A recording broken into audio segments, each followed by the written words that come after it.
fight night came about. So, I mean, thank you to all of the teams and the fighters, but also thank you to the Lyon crowd. You know, you get great fights when you create a great atmosphere, and the audience did that for us tonight. C'est une très belle soirée pour moi ce soir. On sait pas vraiment comment ça se passait quand on va mettre deux combattants dans une cage. Ça peut être deux très excellents combattants et ça ne matche pas au niveau du combat. Il n'y a pas de face-to-face ou quoi que ce soit. Aujourd'hui, ça n'a pas été le cas.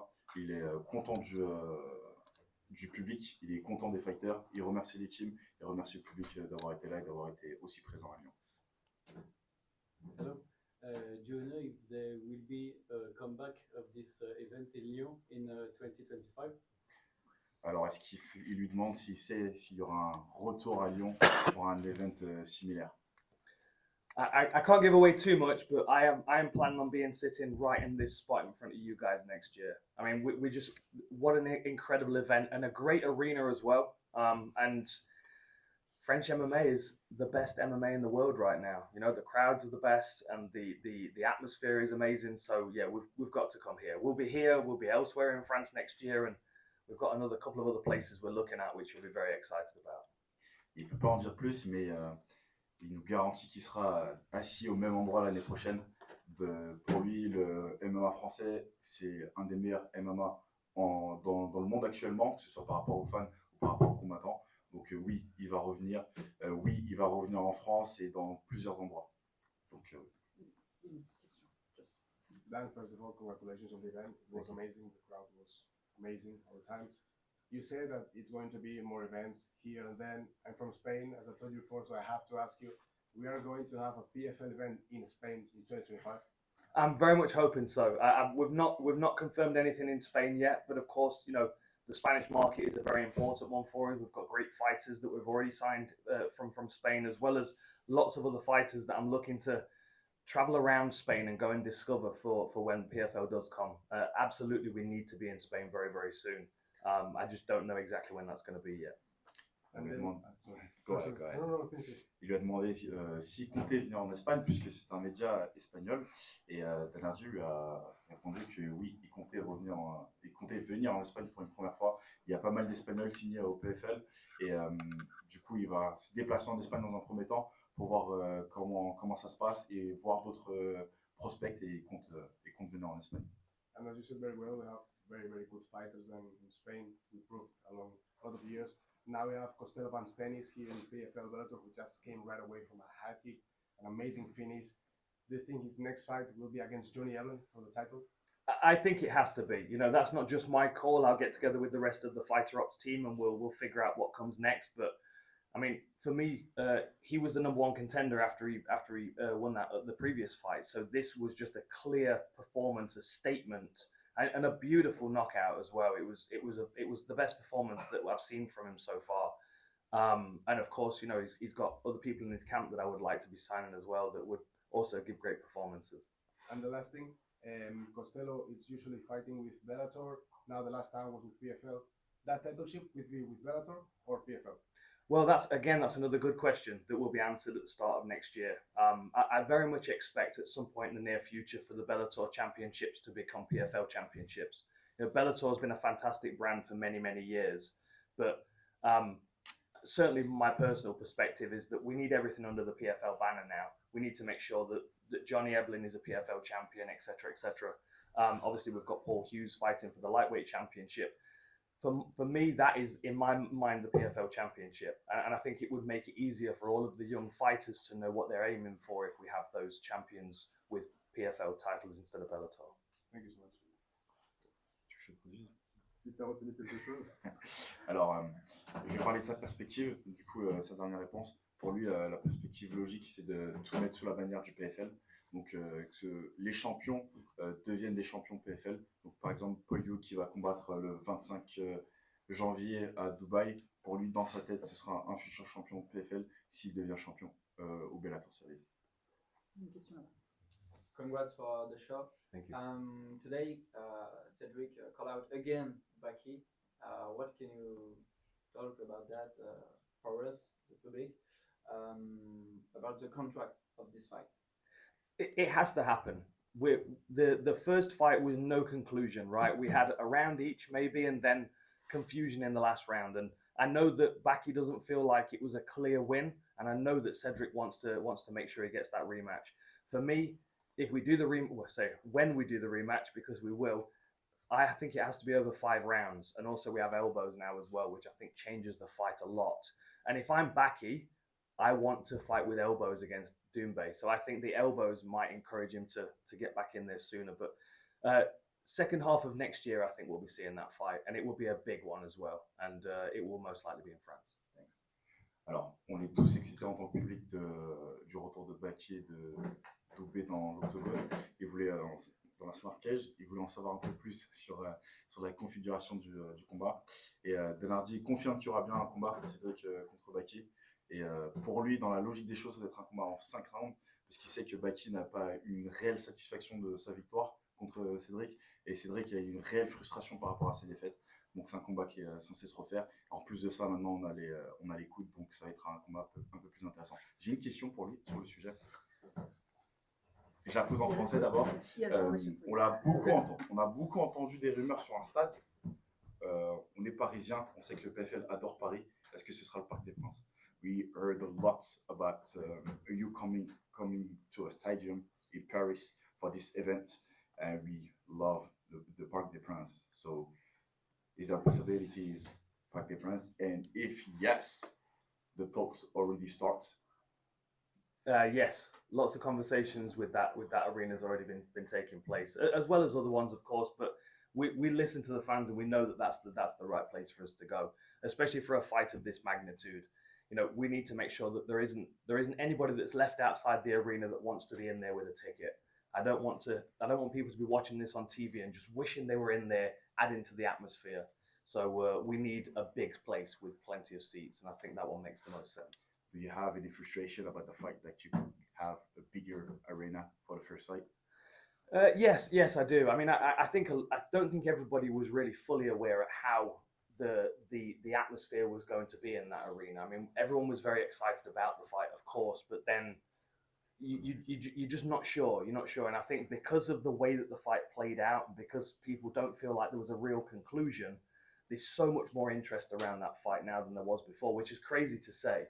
You know, I mean, we sold out that arena so quickly, but we could have sold twice as many tickets. And the next time we make that matchup, we need to make sure those seats are available for the fans. Okay, parfait.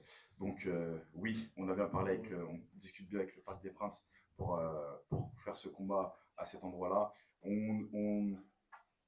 On découvre aussi d'autres options sur d'autres arènes disponibles en région parisienne.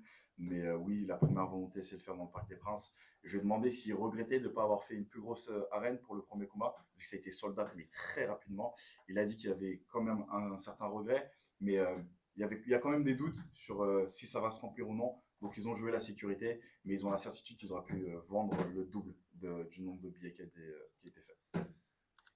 In English. How are you? Hey Dan, we're here again, obviously end of another season tournament for PFL Europe. Couple of standout performances. First one, Manchester's own Lewis Mcgrillen. He wasn't in the tournament to start with. He came in as a backup. Obviously, we know how it went with Dean. Again here with Luster. What do you make of Lewis, and are we going to be starting talking about some serious, not just money, but some serious options for him moving forward?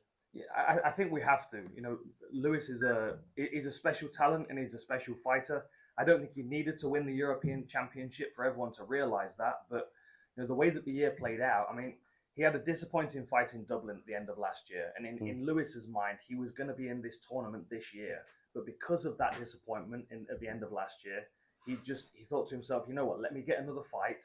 So we got Mate Zaharovs, who was a very dangerous opponent and caused a lot of problems for Mcgrillen. But we saw Mcgrillen step up in his level in that fight. And for me, that qualified him to be the alternate when we lost Kershay Kakarov. And he stepped in, and again, you know, the Dean Garnett fight was one of the best fights I've ever seen in my life. It was amazing. And what was lovely as well is that the fans already knew about Mcgrillen when he was walking out. He had good support in the arena tonight. And I think that his name is going to go worldwide, and we're going to have to take him on a little tour around the world because people are going to love his fighting style. He brings something special. and he's made a fan out of me. And I have to say, Alexander Luster as well, he's a real talent, and I'm looking forward to getting him back in the smart cage as well. Not many people would stand there and trade with Mcgrillen like he did, and it was an incredible performance from both of them. But there's definitely something special about Lewis Mcgrillen, and something supernatural about that left hand of his. Indeed. Jakub Kasuba, I was expecting him not to be in the European tournament this year. He's come, he's won it again. It makes sense, no? Yeah. I mean, he has to progress now. The thing is with the lightweight division, like you could take someone that's had 11 fights undefeated, 12 fights undefeated, and you can move them over onto the global roster, and all of a sudden they're in there against guys that have got 30 fights that have been fighting at a world-class level for a long time. And what we saw tonight from those first 2 rounds is that there are some things that Kasuba needs to close in his game in order to be completely dominant on the world scene. And Conor showed up tonight in tremendous form. He had a great first 2 rounds, but then we saw that championship mentality come through. And this for me was a realization that Kasuba is now ready for that big step up. So if he can remain undefeated through next year as well, he's going to be a millionaire, and that would be incredible. Nice. Sorry. All right, yes. Yeah. You want me to translate now? Donc, premier point, on a parlé de la star de Manchester actuelle, un jeune prodige qui a aujourd'hui fait très familièrement du sale, on va le dire concrètement. On parle de Mcgrillen, je pense que vous l'avez tous compris. Il a été très performant, une performance au top. Il voulait savoir quelle était la suite pour lui. Et Denardi a tout simplement dit que Mcgrillen c'était un animal, que c'était voilà, un des top prospects actuellement. De base, Mcgrillen, il faut le savoir qu'il n'était pas dans le tournoi. L'année dernière, il a fait une mauvaise fin à Dublin, en Irlande, et il a repris en début d'année Matisse pour pouvoir savoir s'il était enfin prêt pour le tournoi. Il a réussi à avoir la victoire, mais il n'a pas intégré le tournoi. Ce qui s'est passé, c'est qu'il y a eu une blessure, donc il a pris Dan à Glasgow. Grosse performance, 14 knockdowns en un combat de 3 rounds énorme. Par la suite, il est venu aujourd'hui, il a prouvé qu'il était très compétent et qu'il pouvait mettre des KO. Donc la suite est juste logique pour lui et il est prêt à lui faire le tour du monde. Et par la suite, on a parlé de Kazuzba. Dan n'est pas très sûr sur le fait qu'il puisse intégrer le roster mondial parce qu'il voit encore 2-3 trucs qui sont à modifier et à moduler. Donc pour l'instant, non. Si l'année prochaine, il réussit à garder sa défaite vierge, bah, sur la suite, il pourra devenir millionnaire. Mais pour l'instant, non. Dernière question, Olivier. Do you have a last question? Yeah, sorry, I do. 2 years now you've done this. Really just want a 2-part question. How do you compare this year to last year? And then also there's been some comments by some US media on the PFL Global season and really how they present that to the fans. I think Europe is a totally different product to the global one. How do you sort of put your influence from the European scene onto the global scene as well? It's a good question. Do you want to translate that? Yeah, sure. It's very impressive, my friend, how you translate. I really appreciate it. I need to learn another language, but I think I may be too old at this point. Alors, ça fait 2 ans maintenant qu'il est matchmaker pour le PFL Europe. Donc, il voudrait avoir son avis sur le PFL Europe et surtout comment il arrive à gérer l'influence du PFL mondial sur le PFL Europe, puisque c'est totalement différent. On essaie de faire monter des prospects sur le PFL Europe. Et surtout, il y a pas mal de critiques sur le format du PFL mondial actuellement aux États-Unis, qui est un marché totalement différent. Donc, comment il vit la chose, déjà ces 2 premières années, et comment il vit les critiques. So, what you'll probably notice is that, I mean, over the last 2 years, we've seen some changes with the PFL. The first year, I was mainly focused on being a commentator and making sure that PFL Europe is running correctly. And I feel like the first year of PFL Europe was really strong. And I think everyone around the world saw that and they've gone, well, we've got this amazing product over here. I wonder what is going to change about the global product. Now, because PFL Europe's had such a successful year, now I'm able to start influencing changes in positive ways for the global championships. First change was elbows. You know straight away we need elbows, we need unified rules. We've got elbows now. All PFL fights from this point forward will be unified rules, no matter where they are on the card. And lots of other small changes are coming. Things I can't talk about right now, things that will be made more clear in 2024, but the good thing is we have a great team of people. We've been recruiting people from very, very strong companies around the world to help build PFL for 2025. We've made some mistakes. We've not been perfect. We're a very young organization still, but I am adamant that we are going to keep rising and we're going to keep growing. And I'm going to keep doing what I can to influence it in a positive way. And I'm just appreciative that the PFL give me this opportunity. Nice. Thank you. Dans un premier temps, je me suis concentré à être un commentateur pour mettre en scène le PFL Europe et surtout pour faire évoluer cette partie du PFL. Je me suis ensuite concentré sur le matchmaking pour pouvoir faire grandir le PFL Europe. Dans un premier temps, il ne s'est pas concentré sur le PFL Global. C'était une volonté de sa part pour pouvoir se concentrer sur les cartes qu'on regarde le plus, le PFL Europe, nous en tant que consommateurs européens. Et par la suite, il a demandé à faire des changements puisqu'il a vu que le PFL Europe, il y avait une certaine amélioration. Donc, il a demandé des changements au niveau du PFL global qui vont impacter directement tous les PFL, donc que ce soit PFL Europe actuellement, PFL Africa, MENA, etc. L'intention, c'est d'unifier toutes les règles. Et la première chose qui a été faite, c'est mettre les coudes. Thanks for that. C'était le truc logique à faire. Tout le monde le demandait. Donc, c'est ce qu'il a fait. Il y a des petits changements qui vont arriver. Il ne peut pas en dire plus pour le moment, mais ils font en sorte que ça arrive. Ils recrutent pas mal de noms de grosses compagnies qui intègrent le staff du PFL pour faire évoluer les choses. Il ne faut pas oublier que le PFL, c'est une entreprise très jeune pour l'instant et qui a un très gros potentiel d'évolution. The last question. Ouais, sorry. No problem. Désolé, mais...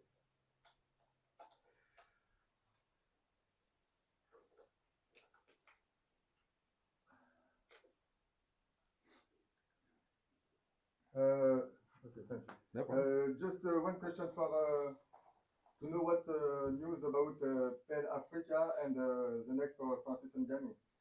Good questions. Good questions. I'm not sure exactly when Francis is going to be competing again. What I do know is that we have a heavyweight champion that can win with triangles off his back. So Goltsov for me is probably the best contender for Ngannou in the next fight. But we'll see what other options we have on the table as well. And for PFL Africa, the groundwork is being laid. The rosters are being built. We've already signed some of the fighters, and they've already fought over in the US on the undercards of the global shows and have performed incredibly well. The next stage is to get back out there with the fighter ops team and start signing more fighters and complete these weight classes. But we'll be looking at starting that league very, very soon. Maybe 25, maybe the start of 26. Alors, quelles sont les nouvelles pour le PFL Africa et du coup et la suite pour Ngannou? Alors, pour l'instant, c'est pas quand Ngannou pourra revenir en compétition. On n'a pas de date officielle, pas d'adversaire officiel, mais le PFL Africa avance. La première couche de travail a été faite. Donc, on a déjà des combattants qui ont été signés et qui ont performé au PFL USA, donc qui ont performé en plus de ça. Donc, ça se passe et ce sera fait pour fin 2025, fin 2026. I have questions. That's logical for me, but not really for everybody. Ngannou, Rug, PFL Africa. It just makes sense. It just makes so much sense. It is your vision, or you see something else? No, I think Rug would be a good person to put in front of Ngannou as well. I mean, I'll be honest. Anatoly Malakin is not the biggest of heavyweights, and that was a very slow fight. Like, I love the fact that Rug has called out Ngannou, but it would potentially be a very one-sided fight. That's my concern with it. I would like to see Rug maybe defend his belt in one championship against someone that's a full-size heavyweight. Malakin's a dangerous guy, but he could probably make middleweight, whereas Francis Ngannou can punch holes in heavyweights.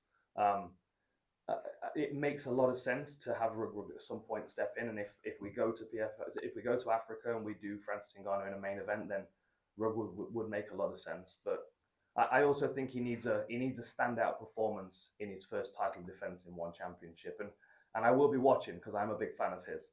But I do think he's a few steps behind Ngannou right now. Je lui ai dit que pour moi ça avait du sens, et pour beaucoup de personnes ça a du sens de faire un Ngannou Rug pour l'inauguration du PFL Africa. Est-ce que c'est sa vision aussi? Il me répond que oui, mais la certaine incertitude par rapport au niveau de Rug pour l'instant. Anatoly, c'est un très bon combattant, mais il peut être middleweight, donc au niveau du poids, c'est pas le plus gros heavyweight. Et on sait qu'un Ngannou, il peut mettre des parpaings, ancrer des trous dans le corps. Donc c'est pas forcément, c'est la vision qu'il voit, mais pas forcément maintenant. Il attend que Rug prenne un peu plus d'expérience, qui mature plus dans son style de combat. Et par la suite, ce sera possible. Mais PFL africain, Ngannou Greg, c'est une possibilité. Thank you very much. Thank you. Thank you, Cheers, everyone. well Thank you so much. Appreciate it.